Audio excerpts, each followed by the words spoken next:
बीते दिन चुनाव आयोग ने यूपी विधानसभा चुनाव 2022 के लिए तारीखों का ऐलान कर दिया है। इसके साथ ही राज्य में चुनावी सरगर्मियां और तेज हो गई है।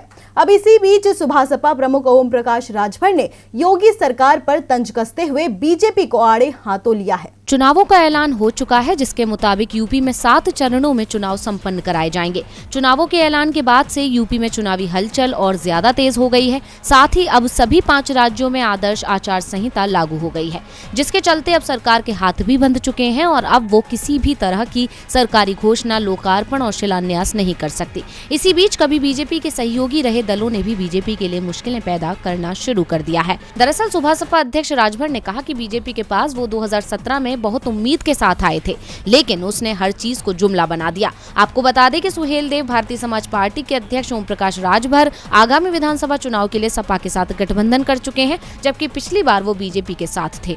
इसी को लेकर उन्होंने कहा, जिस उम्मीद से मैं खुद भारतीय जनता पार्टी के साथ गया कि महंगाई कम होगी, बेरोजगारी कम होगी, प्रदेश में घरेलू बिजली का बिल माफ होगा, गरीबों का इलाज फ्री में होगा, लेकिन भारतीय जनता पार्टी ने एक भी काम नहीं किया।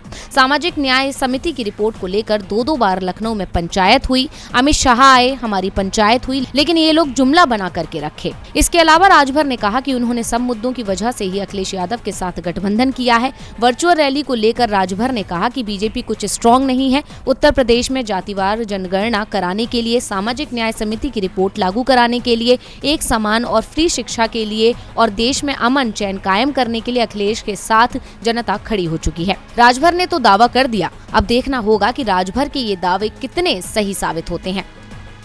डीवी लाइव की रिपोर्ट।